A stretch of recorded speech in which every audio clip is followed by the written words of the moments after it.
Isinusulong naman ng National Council for Children's Television ng pag-amyenda sa Children's Television Act of 1997 upang maisama sa kanilang mandato ang pag-monitor sa mga content sa social media. Yan ang exclusive na ulat ni Noel Talakay.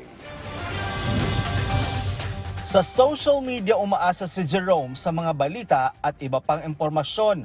Updated daw kasi. Sa news sa YouTube, sir. Sa YouTube?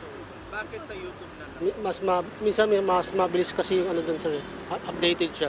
May TV naman daw sila sa bahay kaya nga lang pagod na siya galing sa trabaho at walang lakas na manood pa sa telebisyon. Nakikibalita na lang siya at nanunood ng ilang TV show sa online sa biyahe papasok sa trabaho.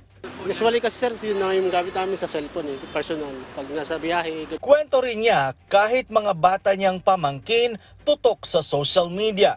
Sa 2020 survey ng Publicus Asia, lumalabas na mataas ang user rate o gumagamit ng mga Pinoy ng YouTube na sinundan ng Facebook at Instagram.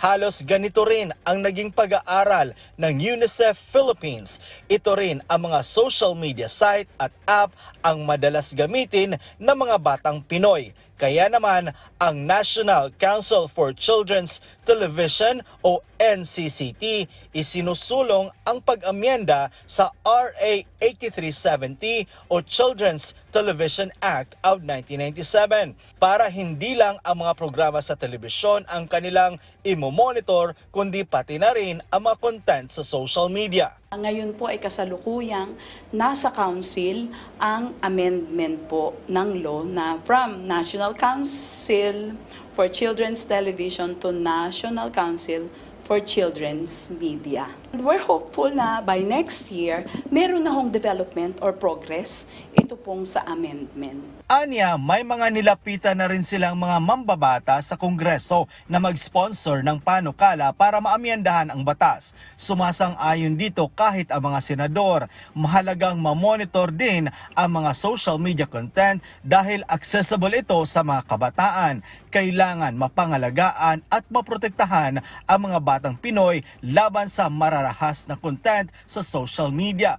Kailangan angkop rin sa mga bata ang mga programang pinapanood nila na pundasyon para mahubog ang talino, kakayahan at magandang asal ng isang batang Pinoy. Meron na po kaming mga draft, mga revisions, kumbaga po ay mga first revision, second, nakikita po sa different lenses nitong aming mga kinoconsult na mga ADCOM at sa council nga po.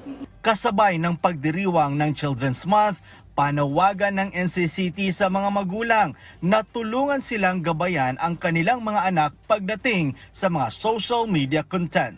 Noel Talakay para sa Bayan.